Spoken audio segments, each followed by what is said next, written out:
Hello, good morning. Welcome to Srekha ma'am ki Pathshala. Today's topic is hybridization. This is volume 3 of chemical bonding of class 11th chemistry, chapter 4. So next topic is hybridization. What is this hybridization and why it is required? Let us see. Hybridization, it is the intermixing of orbitals of same atom having slightly different energies so that redistribution of energies may take place to form equal number of orbitals with same shape, size and energies. What is the meaning of these lines? Intermixing, orbital की intermixing होती है same atom की. कब होती है? Bond बनाने से just पहले. क्यों होती है? क्योंकि उनकी स्लाइटली डिफरेंट एनर्जी होती है, तो ताकि रीडिस्ट्रीब्यूशन हो सके एनर्जी का और इक्वल नंबर ऑफ ऑर्बिटल्स बने with same shape, size and energies. See, हम इसे देखते हैं sp3 को. ये एक एटम है, उसके 4 ऑर्बिटल्स हैं. एक s है, s की शेप स्फेरिकल होती है. p3 टाइप्स का होता है, px, py, pz, और तीनों की शेप डंबल होती है. अब इनकी जो मम्मी है, यानी कि मम्मी कौन है? एटम. एटम मम्मी है, वो ये सोचती है कि जो स्फेरिकल है इसका बॉन्ड तो स्ट्रॉन्ग बनेगा, इन तीनों का वीक बनेगा. तो वो ये सोचती है कि क्यों ना मैं इन चारों को मिक्स कर दूं. चारों को मिक्स करके 4 नए ऑर्बिटल्स बनेंगे जिनकी साइज, शेप और एनर्जी सेम होगी. क्योंकि मदर है ना, इसलिए वो सोचती है मेरे सारे बॉन्ड सेम एनर्जी के होने चाहिए. So that's why intermixing of orbitals will happen. दोबारा से देखो, it is the intermixing of orbitals of same atom having slightly different energies so that the redistribution of energies may take place to form the equal number. 4 ही जुड़े थे और 4 ही बनेंगे. equal number of orbitals with same shape, size and energies. but difference क्या हुआ है? s की शक्ल ऐसी है, p की शक्ल ऐसी होती है, बट जब ये हाइब्रिडाइजेशन कर लेते हैं तो सब की शक्ल जो है ऐसी हो जाती है. एक बिग लोब, एक small lobe. This is the basically symbol of, देखो यहाँ पे एक बिग लोब बना हुआ है, एक स्मॉल लोब बना हुआ है. ये इसी से पता चलता है कि ये हाइब्रिडाइजेशन होके आया हुआ है. नाउ हाइब्रिडाइजेशन 3 टाइप्स की मैंने यहाँ लिखी है, sp3d और sp3d2 भी होती है, वो हम नेक्स्ट पेज पे देखेंगे. It is of 3 types commonly, sp, sp2, sp3.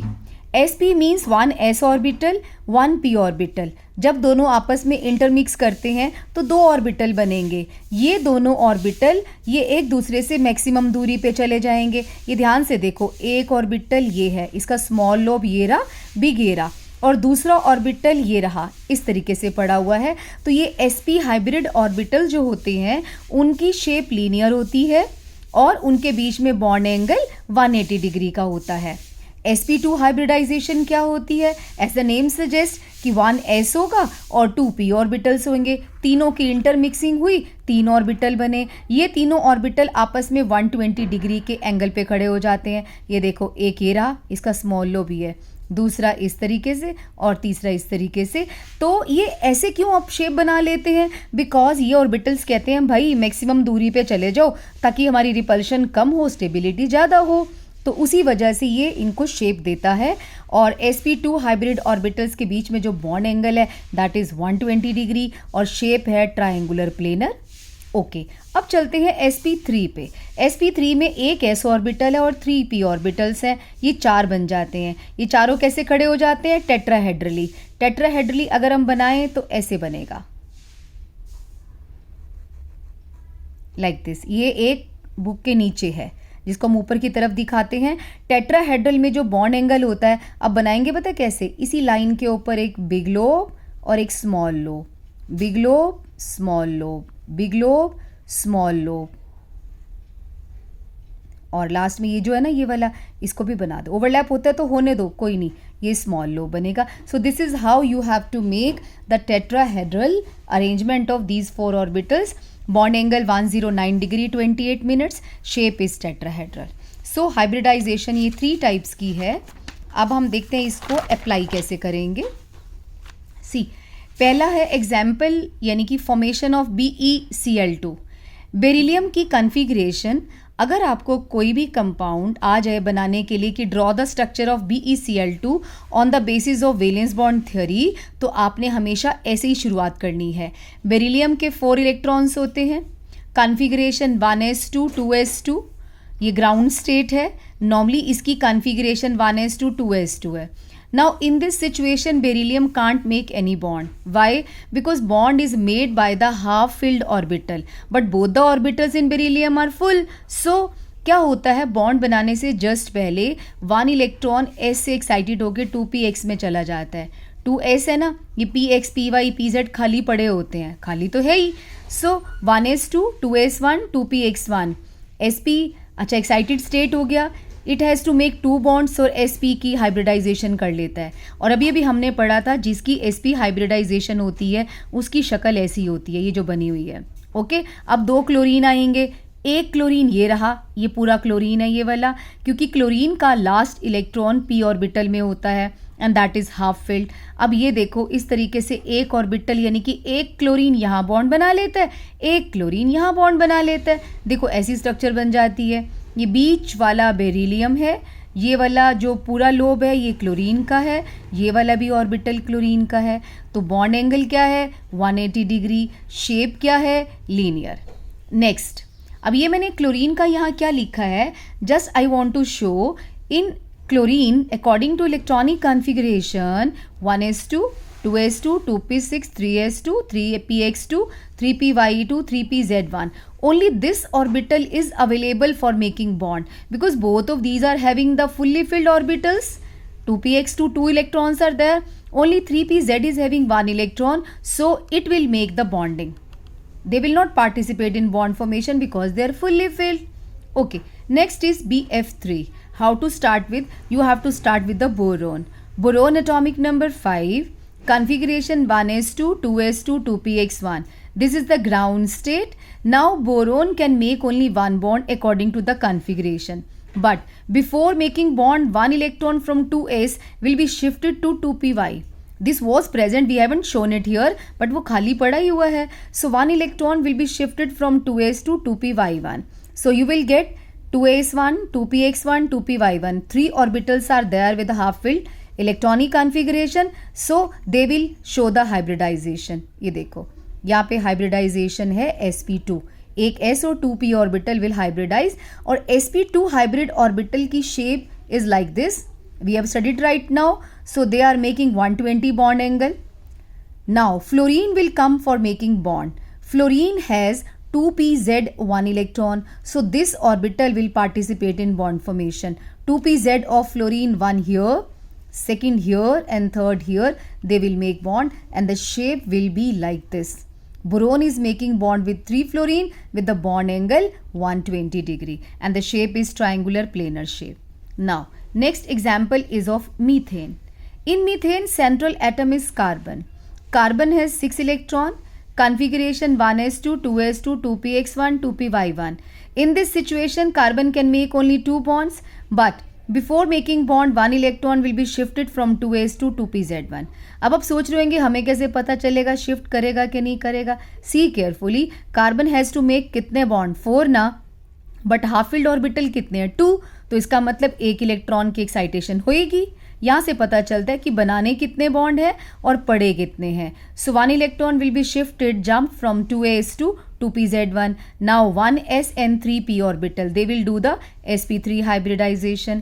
We have studied right now कि sp3 hybridization will make the tetrahedral arrangement. So all the 4 hydrogen, you know hydrogen की configuration होती है 1s1 1s1, और आपको पता है s की shape कैसी होती है, गोल वाली। यहाँ पे ये p ऑर्बिटल ने आना था तभी इनकी शेप ऐसी है। यहाँ पे बॉन्ड बनाने के लिए हाइड्रोजन आएगा तो अपना गोल सा मुंह लेके आएगा। Why so? बिकॉज इसके s ऑर्बिटल में एक इलेक्ट्रॉन होता है यानी कि हाफ फिल्ड होता है, वो वही बॉन्ड में पार्टिसिपेट करेगा और वो गोल होता है। सो ये देखो 4 हाइड्रोजन ने बॉन्ड बना लिया। ये मैंने लाइनें क्या दिखाई हुई हैं, ये शो करती हैं कि यहाँ पे बॉन्डिंग हुई है ओवरलैपिंग हुई है। फिर मैंने सिंपल वाली स्ट्रक्चर भी बनाई है ऊपर, टेट्राहेड्रल शेप है, bond angle is 109 degree 28 minutes. Second, shape of ethane. Ethane का फॉर्मूला C2H6। यहाँ पर 2 कार्बन है, सेंट्रल कार्बन, दोनों कार्बन की कॉन्फ़िगरेशन ये वाली है, 1s2 2s1, ये मैंने एक्साइटेड वाली दिखाई है, ये वाली। ग्राउंड यहाँ नहीं दिखाई क्योंकि ग्राउंड तो अंडरस्टूड है जो है। सो ये इसमें sp3 हाइब्रिडाइजेशन होगा। ये देखो, इस कार्बन को ध्यान से देखो, 4 बॉन्ड है, 1 2 3 और 4। इस कार्बन के भी 1 2 3 4, दोनों कार्बन आमने सामने ऐसे आ जाते हैं, लाइक दिस। ये ऐसे आ जाएगा और ये ऐसे आ जाएगा। एक ऑर्बिटल तो दोनों का आपस में शेयर कर लेगा। ये देखो, दोनों ने आपस में एक एक ऑर्बिटल शेयर करा है। और 3 बॉन्ड इसने हाइड्रोजन के साथ बनाए हैं और इसने भी हाइड्रोजन के साथ बनाए हैं। ये फूल बनाने तुम्हें आने चाहिए, प्रैक्टिस करोगे साथ साथ तो बड़ा इजी लगेगा। तो पहले आप ये वाली स्ट्रक्चर बना लेना, बना के इसी के ऊपर ये लोब चढ़ाते जाना, लाइक दिस। ये देखो कितना इजी है ना। यहाँ पे भी एक लोब, दूसरा, तीसरा और चौथा इसी के साथ ही आपस में ओवरलैप कर दो और ये गोल गोल एच ले आओ साथ में। आप आसानी से बना सकते हो अगर बनाना चाहो। लो मैं बना के दिखाती हूँ। अगर आपको इथेन की स्ट्रक्चर आ जाए तो आप कैसे बनाओगे, पहले आप ऐसे बना लेना structure. I am telling you how to draw the flowers जो बने हुए हैं। ये यहाँ पे कट लगा दो, इंडिकेट कि ये एक कार्बन है, ये दूसरा कार्बन है। देखो, इसके ऊपर एक थोड़ा सा लोब इस तरीके से ले जाओ, लाइक दिस। इसका भी एक ऑर्बिटल लाइक दिस आ जाएगा और दूसरा ऐसे, ठीक है। और ये देखो, जहाँ जहाँ मैंने लाइन ड्रॉ करी थी ना, उसके ऊपर आप एक फूल बना दो,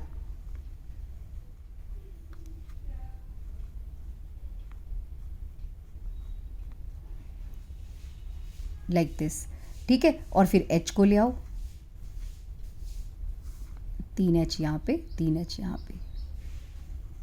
आपको इस स्ट्रक्चर से बहुत हेल्प मिलेगी।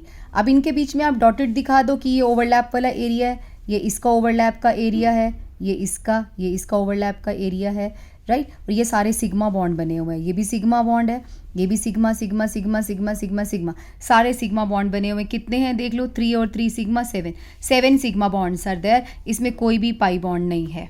ओके, ये आपका था इथेन। आपको अगर ये वाली स्ट्रक्चर याद है ना तो आप आसानी से बना सकते हैं फ्लावर्स जो बनाने हैं हम लोगों को। वेल, नेक्स्ट है ईथीन। इथाइलिन भी कहते हैं और इथीन भी कहते हैं। इथाइलिन C2H4 C2H4, ये वाली स्ट्रक्चर आपको पता होनी चाहिए। CH2 डबल बॉन्ड CH2, इसको और ओपन कर दो, C double bond C H H H H। यहाँ पर आई have told you earlier in my previous video that out of double bond one is sigma and another is pi. तो here in ethene one pi bond is also produced. pi bond का मतलब है, अगर हम carbon की configuration देखें, 1s2 2s1 2px1 2py1 2pz1, यहाँ पे हाइब्रिडाइजेशन sp2 होगी। वाइसो एक ऑर्बिटल को बोला जाता है साइड पे खड़ा हो जा, तू क्यों खड़ा हो जा, बोलते यार तेरा ना पाई बॉन्ड बनेगा, इसलिए एक पी ऑर्बिटल को हाइब्रिडाइजेशन में शामिल नहीं किया जाता। 3 हो गए, ये 3 देखो कौन से हैं, 1 2 और 3। ये कौन है, ये पूरा बनाया हमने, क्यों, क्योंकि 2pz है, इसने हाइब्रिडाइजेशन नहीं करी थी। जो हाइब्रिडाइजेशन करता है उसकी शेप ऐसी होती है, जो हाइब्रिडाइजेशन नहीं करता उसकी पूरी शेप होती है। तो इस ऑर्बिटल को बोला जाता है, दोनों के एक एक ऑर्बिटल को, भाई तुमने पाई बॉन्ड बनाना है, तुम सीधे खड़े हो जाओ। तो ये इसमें हाइब्रिडाइजेशन कौन सी है, sp2, और इस तरीके से ये खड़े हो जाएंगे दोनों। इन चारों ने तो एक एक हाइड्रोजन के साथ बॉन्ड बनाया, ये देखो HH, जहाँ जहाँ आपने H लिखा है वहाँ पे गोल गोल ऑर्बिटल ले आओ, ये हाइड्रोजन को इंडिकेट करता है। और जो ये पूरा p ऑर्बिटल था, ये वाला पूरा p ऑर्बिटल था, ये साइडवेज ओवरलैपिंग कर जाते हैं और पाई बॉन्ड बना लेते हैं, राइट। सो यहाँ से हमें ये सीखने को मिला, जब भी कार्बन एक पाई बॉन्ड बनाएगा तो उसकी हाइब्रिडाइजेशन sp2 होगी, और जब एक भी पाई बॉन्ड नहीं बनाएगा तो हाइब्रिडाइजेशन sp3 होगी। ये बहुत इंपॉर्टेंट क्वेश्चन है, आपके ऑर्गेनिक में काम आएगा। सो नेक्स्ट इज इथाइन और acetylene. CH triple bond CH C2H2, इसको इथाइन भी कहते हैं, एसिटाइलिन भी कहते हैं। आपको ये वाली स्ट्रक्चर याद होनी चाहिए, out of triple bond 1 is sigma and 2 are pi bond and they are making one bond with hydrogen each. So if 2 pi bonds are to be made, so 2p orbital will not participate in hybridization. The configuration of carbon is 1s2, 2s1, 2px1, 2py1, 2pz1. So py and 2pz, they will not participate in hybridization. Why? Because they have to make 2 pi bonds. ऊपर एक pi bond बनना था तो एक P orbital छोड़ा था, यहाँ पे 2 पाई बॉन्ड बनने हैं तो 2 पी ऑर्बिटल को बोला जाता है साइड पे खड़े हो जाओ, तुम्हारा पाई बॉन्ड बनेगा, तुम्हें सीधा रहना है.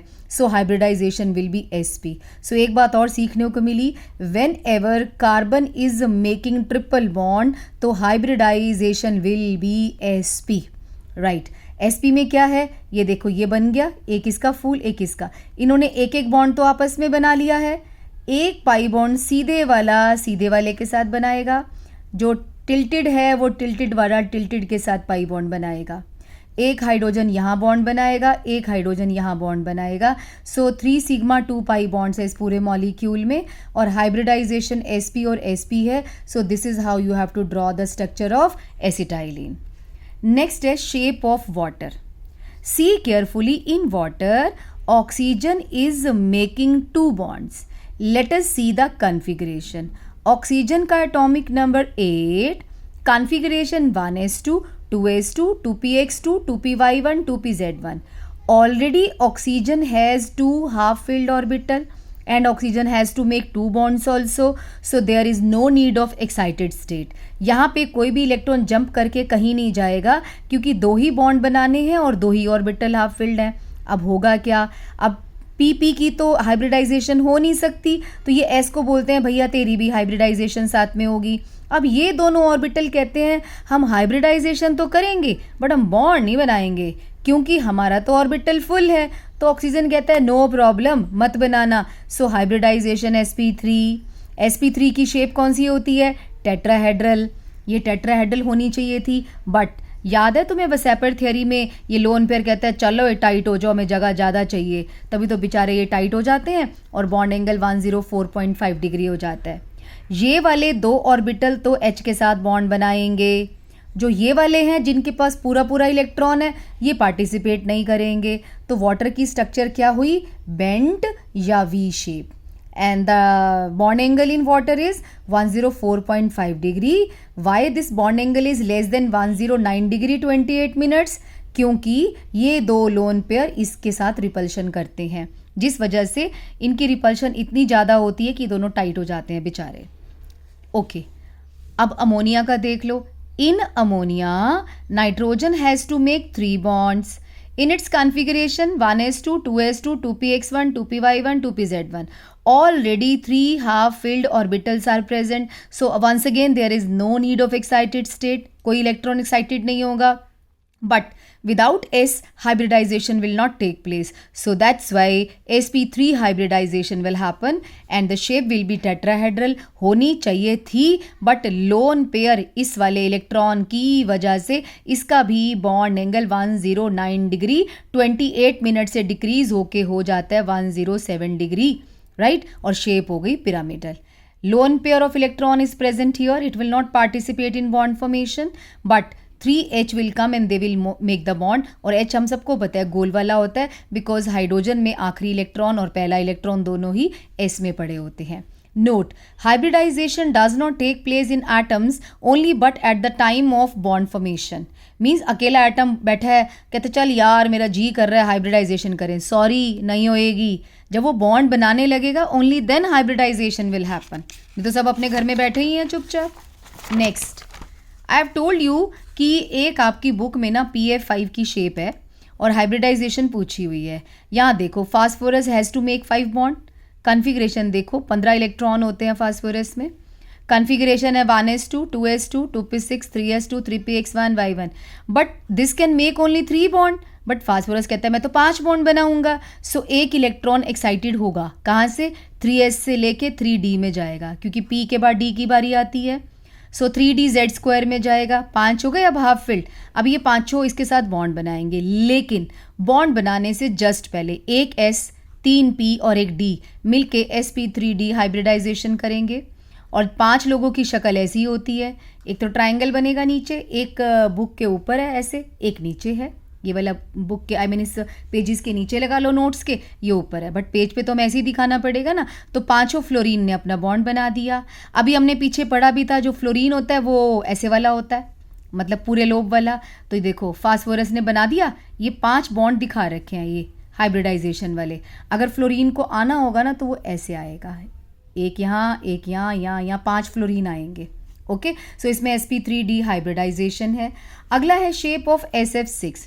If we write down the configuration of sulfur which is having 16 electron, the configuration is 1s2, 2s2, 2p6, 3s2, 3px2, 3py1, 3pz1. But in this situation, it can make only 2 bonds because rest are the fully filled. Now what will happen? 2 excitation will happen. एक electron px से 3d में जाएगा, एक 3s से 3d में जाएगा, यानी कि 2 एक्साइटेशन होंगी। वाई? बिकॉज इनको 6 बॉन्ड बनाने हैं, तो 6 जो है वो होने चाहिए हाफ फेल्ट। ठीक है, सो हाइब्रिडाइजेशन sp3d टू एक s, 1 2 3 3 p और 2 d।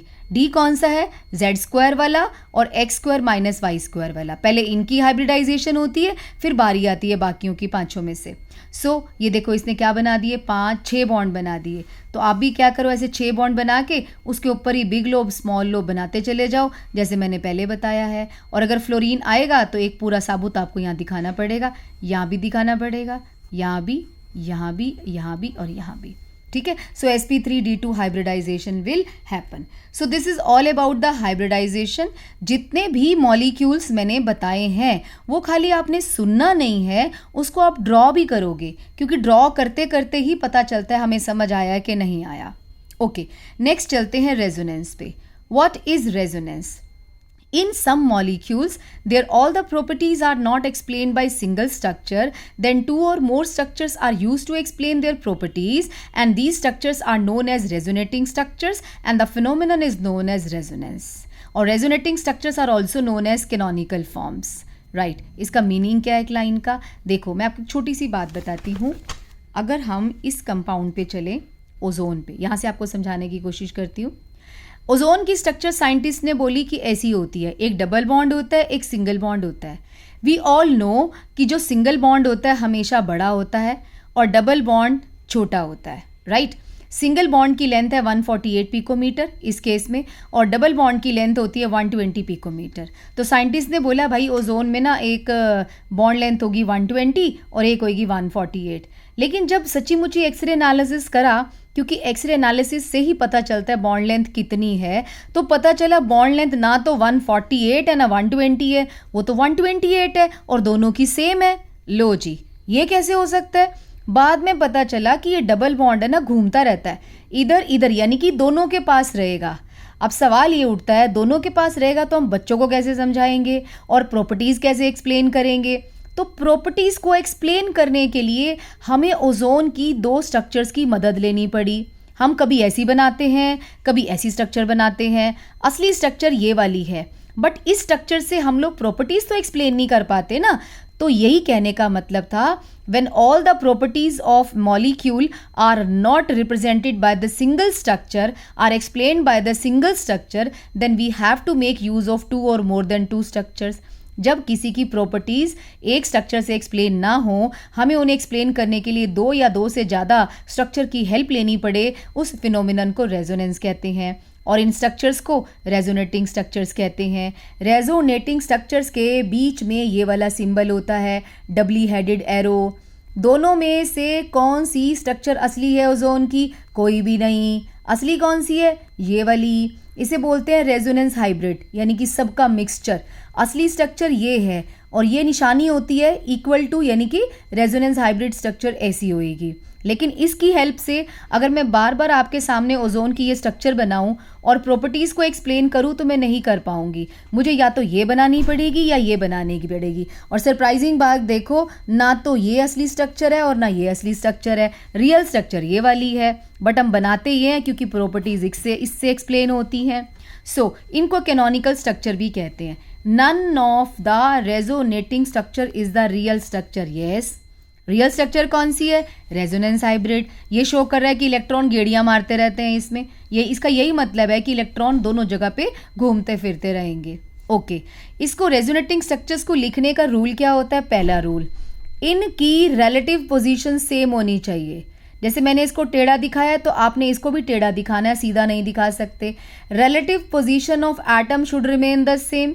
दूसरी बात, इन स्ट्रक्चर्स में केवल इलेक्ट्रॉन के डिस्ट्रीब्यूशन का फर्क होगा और कुछ फर्क नहीं होगा। मींस डबल बॉन्ड आपने यहाँ बनाया है तो यहाँ बना दो, बाकी कुछ भी नहीं छेड़ना। डबल बॉन्ड का मतलब 2 इलेक्ट्रॉन ही होता है, ये जो पाई बॉन्ड है तो 2 इलेक्ट्रॉन यहाँ लगाए तो कभी यहाँ, केवल इलेक्ट्रॉन के डिस्ट्रीब्यूशन में ही फर्क होगा। तीसरी बात, इन दोनों की एनर्जी सेम नहीं होगी। इन दोनों में से एक की एनर्जी ज़्यादा होगी और एक की कम होगी, राइट? और इसकी एनर्जी इन दोनों से कम होगी। रेजोनेंस हाइब्रिड की एनर्जी हमेशा सबसे कम होती है। ओके, मान लो इसकी एनर्जी 100 है, इसकी एनर्जी 150 है, तो इसकी 90 होएगी क्योंकि दोनों से कम है, राइट? अब इस 90 का इन दोनों में से जो कम एनर्जी है ना 100 वाली, उसके साथ डिफरेंस निकाल लो, उसको रेजोनेंस एनर्जी कहते हैं। Resonance energy is the difference of energy of resonance hybrid and most stable, यानी कि जिसकी कम एनर्जी है उसके साथ उसका फर्क। इसकी 100 एनर्जी थी, इसकी 150 थी, इसकी 90 थी। 90 और 100 के बीच में डिफरेंस कितना होता है? 10। आपको कैसे पता चला ज़्यादा स्टेबल है? बिकॉज जिसकी एनर्जी कम होती है वो हमेशा ज़्यादा स्टेबल ही होता है, तो इसे कहते हैं रेजोनेंस एनर्जी। एक और पॉइंट, जिस रेजोनेटिंग स्ट्रक्चर में प्लस और माइनस चार्ज नहीं होता, यानी कि चार्ज सेपरेशन नहीं होता, वो ज़्यादा स्टेबल होती है। जिसमें चार्ज सेपरेशन होता है वो कम स्टेबल होती है, ये भी याद रखना। अब यहाँ देखते हैं जो पॉइंट्स हमने लीव करे थे।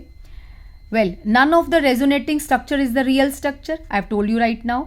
The real structure is in between all these structures and is known as resonance hybrid structure. Rules for writing resonating structures: the relative position of atom should be same, only position of electron should be different. Canonical structure should have nearly same energy, nearly same यानी कि अलग होनी चाहिए, same नहीं.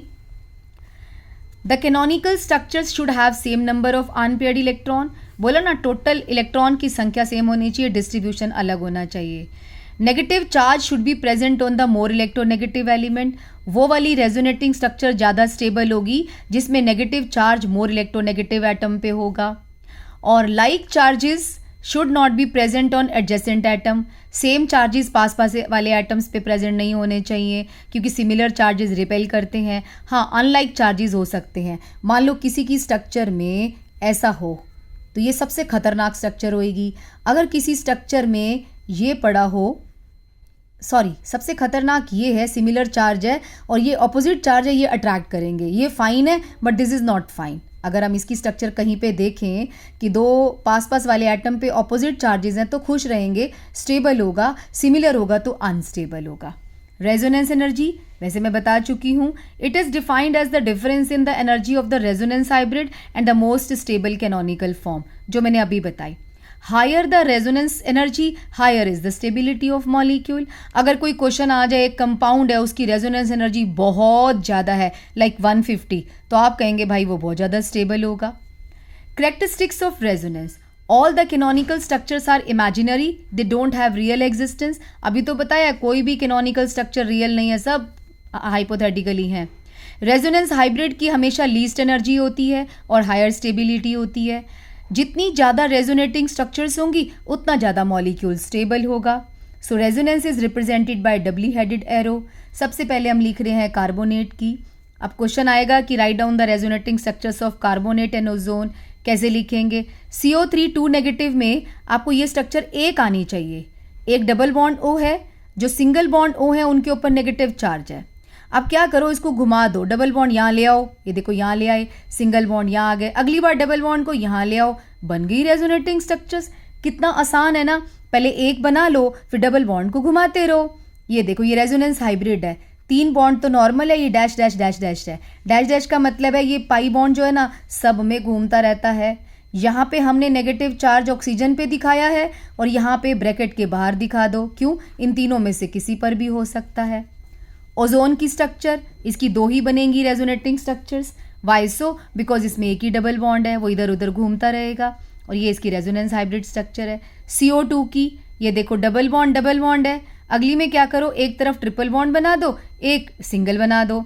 हमेशा ट्रिपली bonded oxygen के ऊपर positive charge होता है, सिंगली बॉन्डेड ऑक्सीजन के ऊपर हमेशा नेगेटिव चार्ज होता है, और डबली बॉन्डेड कार्बन ऑक्सीजन के ऊपर कभी भी कोई भी चार्ज नहीं होता है। तो अगली बार इनको उल्टा कर दो, ऐसे बनती है रेजोनेटिंग स्ट्रक्चर्स। बहुत आसान है, अगर आपको एक आती है तो बाकी बनानी आसान हो जाती है। नेक्स्ट नाइट्रोजन डाइऑक्साइड की मैंने बनाई हुई है, ये कोऑर्डिनेट बॉन्ड है, ये डबल बॉन्ड है। अगली बार घुमा दो। SO3 सल्फर ट्राइऑक्साइड, एक डबल बॉन्ड है, दो आपके कोऑर्डिनेट बॉन्ड है, बस डबल बॉन्ड को घुमा दो, एक बार यहाँ एक बार यहाँ, 3 स्ट्रक्चर्स विल बी प्रोड्यूस्ड। और रेजोनेंस हाइब्रिड में क्या करना होता है, सबको dash dash dash dash dash dash लगा दो। Carbon monoxide C double bond O और C सिंगल बॉन्ड O। अगर सिंगल बॉन्ड होगा तो कार्बन पे पॉजिटिव चार्ज आएगा, ऑक्सीजन पे नेगेटिव आ जाएगा। C triple bond O, oxygen पे पॉजिटिव, C पे नेगेटिव चार्ज आ जाएगा। बेंजीन की रेजोनेटिंग स्ट्रक्चर्स, बेंजीन में डबल बॉन्ड पहले ऐसे हैं 3, फिर इधर घुमा दो, मतलब इस तरफ कर दो ऑल्टरनेट, ये यहाँ आ जाएगा, ये यहाँ और ये यहाँ चला जाएगा। ये आपकी हो गई रेजोनेटिंग स्ट्रक्चर्स। और रेजोनेंस हाइब्रिड स्ट्रक्चर क्या होती है बेंजीन की, मैं नीचे बना देती हूँ, ये देखो। अब इस गोले को घुमा दो, मीन्स ये इलेक्ट्रॉन पूरे घूम रहे हैं। अब लेकिन इससे हम प्रॉपर्टीज़ तो एक्सप्लेन नहीं कर पाते ना, तो जब भी हमें केमिकल प्रॉपर्टीज़ एक्सप्लेन करनी हो तो हम ये स्ट्रक्चर बनाते हैं। नेक्स्ट है आपका कोऑर्डिनेट बॉन्ड। कोऑर्डिनेट बॉन्ड बनता है, ये होता है वन साइडेड शेयरिंग से, इसे डेटिव बॉन्ड भी कहते हैं और सेमी पोलर बॉन्ड भी कहते हैं, को आयोनिक बॉन्ड भी कहते हैं। It is made by one sided sharing of electrons between 2 combining atoms. It is shown by arrows. ये एरोज कैसे दिखाएंगे कि टेल डोनर की तरफ होती है, हेड उसकी तरफ होता है जो इलेक्ट्रॉन लेता है। जैसे मैंने यहाँ पे अमोनिया लिखा और BF3 लिखा। जो अमोनिया का नाइट्रोजन है इसके पास लोन पेयर फालतू होता है, बोरोन कहता है भाई मेरे पास तो खाली ऑर्बिटल है, तो इसके खाली ऑर्बिटल में इलेक्ट्रॉन का पेयर ये डोनेट कर देता है। सो ये कोऑर्डिनेट बॉन्ड है, और अमोनिया बोरोन ट्राइफ्लोराइड, और ये formation of coordinate bond. AlCl3 के पास एक वेकेंट ऑर्बिटल है जो हमको दिखता नहीं है। ये बोरोन के खानदान का ना, दोनों एक ही खानदान के हैं, बोरोन भी एल्यूमिनियम भी। इसके पास भी एक वेकेंट ऑर्बिटल होता है। तो क्लोरीन कहता है मेरे को बॉन्ड बनाना है, बोलता है भाई मेरे पास खाली ऑर्बिटल है, इलेक्ट्रॉन नहीं है। क्लोरीन कहता है टेंशन ना ले, मैं अपना और तेरे लिए लेके आ रहा हूँ। नेगेटिव का मतलब है इसने किसी से एक बोरो करा हुआ है, आता है और इसके वेकेंट ऑर्बिटल में इलेक्ट्रॉन को इनकॉर्पोरेट कर देता है और बॉन्ड बना लेता है। इसी को बोलते हैं हम लोग कोऑर्डिनेट बॉन्ड। आपकी NCERT की बुक में क्वेश्चन है कि जब AlCl3 इसके साथ बॉन्ड बनाता है तो क्या इसकी हाइब्रिडाइजेशन में चेंज आता है? आंसर है येस, पहले sp2 थी और अब sp3 हो जाएगी। सेम ये क्वेश्चन भी है आपकी NCERT की बुक में कि इस कंपाउंड में हाइब्रिडाइजेशन चेंज होती है कि नहीं। अमोनिया की पहले भी sp3 थी, एक और बॉन्ड बनाने के बाद भी sp3 है, बट हाँ बोरोन की will be change from sp2 to sp3।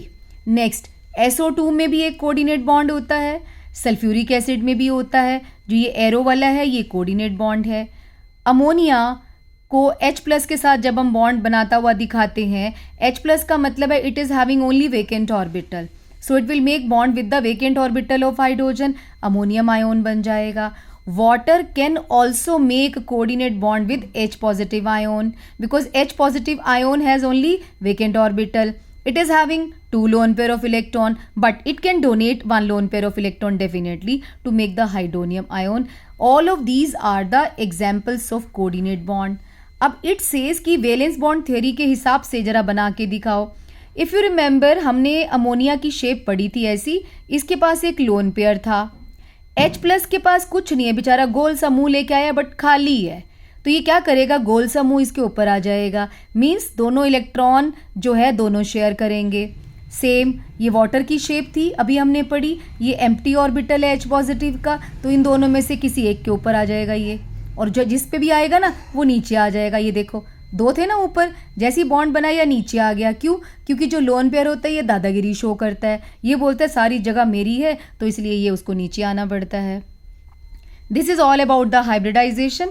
इसके बाद आप आपकी NCERT के क्वेश्चंस भी करोगे, और अगर आपको कुछ डाउट्स हैं, कुछ पूछना चाहते हो, तो you can comment in the comment box. Okay, so take care, stay at home, stay safe, take care, bye bye.